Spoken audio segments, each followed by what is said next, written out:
በታሪክ እጅግ አደገኛ የተባለው መጽሐፍ ለምን በከፍተኛ ጥበቃ ይኖራል?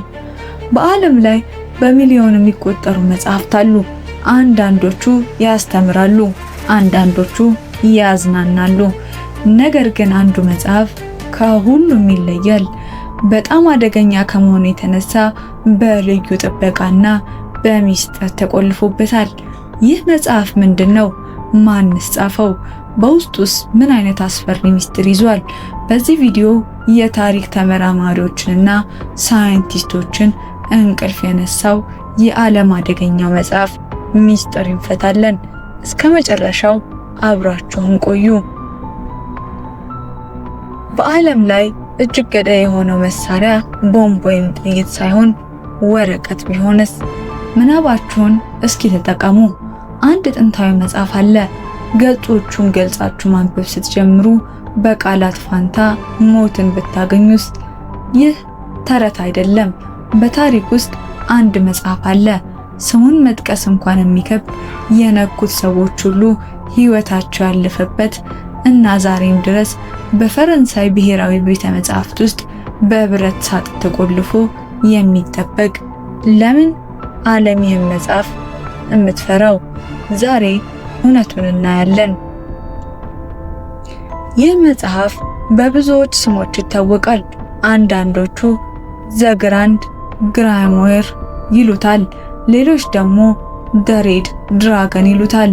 ነገር ግን በጣም አደገኛ የተባለው እና ጥበቃ የሚደረግለት በሳይንሳዊ ምክንያቶች ጭምር የሆነው መጽሐፍ የማሪ ኩሪ የላብራቶሪ ማስታወሻ ደብተር ነው። ለምን ተቆለፈበት? የማሪ ኩሪ መጽሐፍ እንደ ማንኛውም መጽሐፍ አይደለም። ማሪ ኩሪ የራዲየም እና የፖሎኒየም ግኝት ባለቤት ናት። ያኔ የራዲዮ አክቲቭ ንጥረ ነገሮች ጉዳት ስላልታወቀ መጽሐፎቿን ስትጽፍ በባዶ እጇ ነበር። ዛሬ ላይ እነዚያ መጽሐፍት አንደኛ ከፍተኛ ጨረር ይረጫሉ። መጽሐፉን የነካ ሰው በካንሰር ወይም በከፋ የጤና እክል ወዲያውኑ ሊጠቃ ይችላል። ለ1600 ዓመት ይቆያል። በመጽሐፍ ውስጥ ያለው ጨረር ለቀጣይ ሺህ ዓመታት አደገኛ ሆኖ ይቆያል። ሶስተኛው ምስጢራዊ ጥበቃ። በአሁኑ ሰዓት መጽሐፉ የሚገኘው በፈረንሳይ ሙዚየም ውስጥ ነው። ዝም ብሎ መደርደሪያ ላይ አይደለም የተቀመጠው፣ በሊድ በተለበጠ የብረት ሳጥን ውስጥ ነው እንጂ። ማንኛውም ተመራማሪ መጽሐፉን ለማየት ከፈለገ የደህንነት ልብስ በመልበስና የፍቃድ ወረቀት መፈረም አለበት። በሌላ በኩል ደግሞ እንደ ኮዴክስ ጊጋስ ያሉ መጽሐፍት በአንድ ሌሊት በሰይጣን እርዳታ እንደተጻፉ ይታመናል። እነዚህ መጽሐፍት በታሪክ ውስጥ የተረገሙ ተብሎ ስለሚታሰቡና ጥንታዊ በመሆናቸው በከፍተኛ ወታደራዊና የደህንነት ጥበቃ ውስጥ ይገኛሉ። እንግዲህ አስቡት፣ ዕውቀት ብርሃን ነው ቢባልም አንዳንድ ዕውቀቶች ግን ሰውን የመግደል አቅም አላቸው። ማሪ ኩሪ ለሳይንስ ስትል ሕይወቷን ሰጥታለች። ነገር ግን ያ ስራዋ ዛሬም ድረስ እንደ ቦምብ ተፈርቶ በጥበቃ ስር ይገኛል።